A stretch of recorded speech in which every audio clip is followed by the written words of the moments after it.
السلام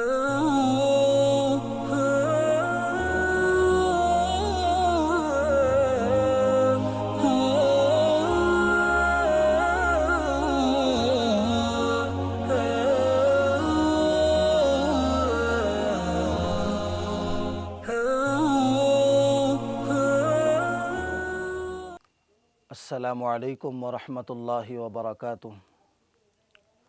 نحمدہ ونصلی علی رسولہ الکریم، اما بعد فاعوذ باللہ من الشیطان الرجیم، بسم اللہ الرحمن الرحیم۔ قل یا عبادی الذین آمنوا یقیموا الصلاة وینفقوا مما رزقناہم سرا وعلانیة من قبل ان یأتی یوم لا بیع فیہ ولا خلال۔ صدق اللہ العظیم۔ سالار ڈیجیٹل کے ماتحت اس پروگرام میں حصہ لینے والے حاضرین و ناظرین، بڑا ہی سہانا اور مبارک موقع ہے کہ اس ماہ مقدس کی مبارک گھڑیوں میں اس چینل کے تحت رمضان اور انفاق فی سبیل اللہ کے عنوان پر کچھ گفتگو کا موقع ملا ہے۔ دعا ہے کہ اللہ تعالی ہمیں صحیح کہنے اور ہم سب کو اس پر عمل کرنے کی توفیق عطا فرمائے۔ بارگاہ رب العزت نے قرآن پاک میں یوں فرمایا، قل یا عبادی الذین آمنوا۔ بہت ہی پیارے لفظوں میں اللہ رب العزت نے اپنے بندوں سے مخاطب فرمایا اور فرمایا قل یا عباد۔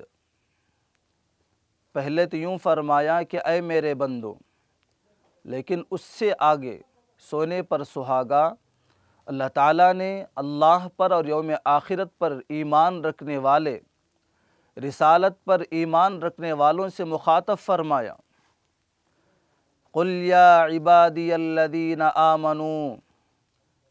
اے میرے وہ بندے جو مجھ پر ایمان لاتے ہیں، یقیموا الصلاۃ، نماز قائم کرو۔ کتنے پیارے انداز میں اللہ رب العزت نے اپنے بندوں سے مخاطب فرما کر یوں فرمایا کہ اے میرے وہ بندو جو ایمان لاتے ہو، ایمان لائے ہو، ایمان رکھتے ہو، نماز قائم کرو۔ اس آیت کے اس جملے سے ہمیں یہ معلوم ہو رہا ہے کہ اللہ اپنے محبوب بندوں کو نماز کی توفیق عطا کرتے ہیں اور وہ نماز کے پابند رہتے ہیں۔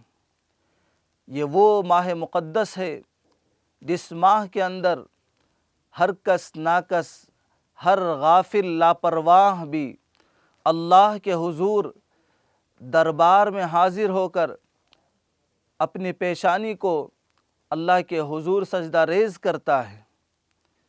یہی وجہ ہے کہ اللہ تعالیٰ نے قرآن پاک کی مختلف آیتوں میں مختلف انداز سے اپنے بندوں کو پکار کر کہا ہے، کبھی ایسے تو کبھی ایک اور جیسے۔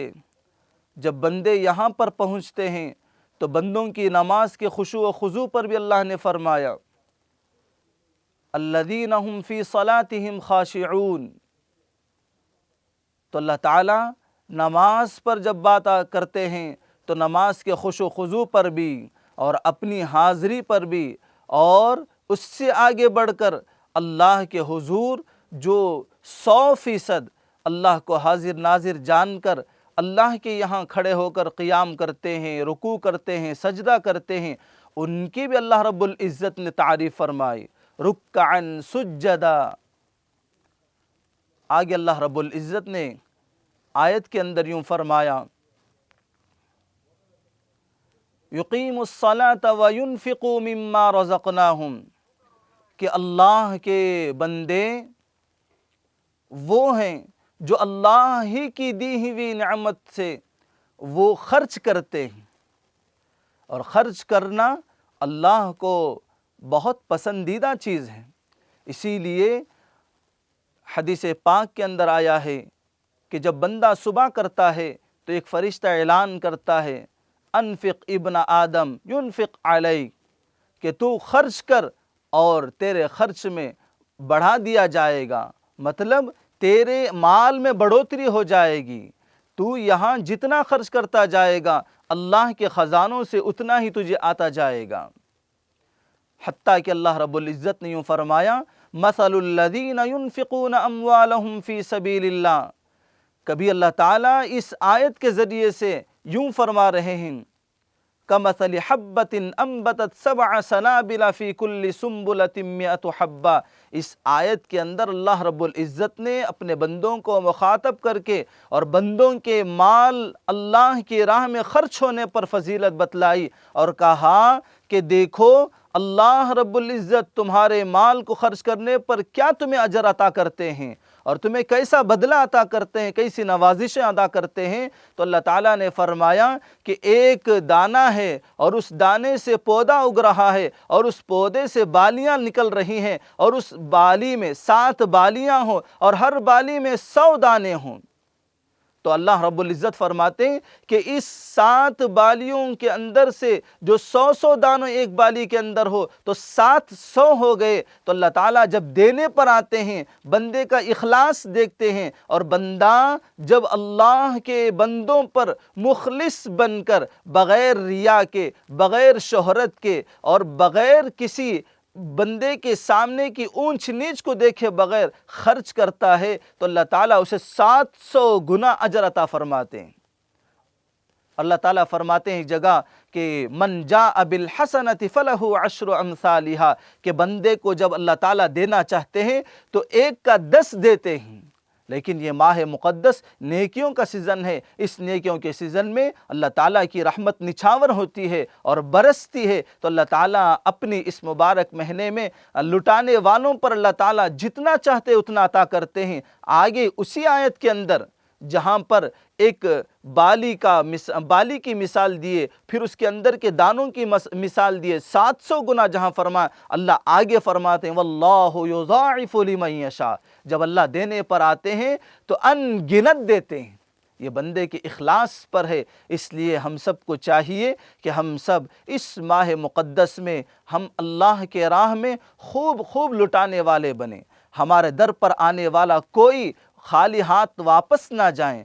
رسول خدا صلی اللہ علیہ وسلم کا یہ معمول تھا، جب آپ کے در پر آتا اور آپ کے در میں کوئی ہوتا تو آپ اسے نواز دیتے، حتیٰ کہ آپ کے ساتھ شریک ہونے والے صحابہ کو یوں فرماتے، اس آئے ہوئے بندہ خدا کو کوئی اگر عنایت کرنے والا ہو تو اور اگر تمہارے پاس کچھ موجود ہو تم اسے عنایت کر دو۔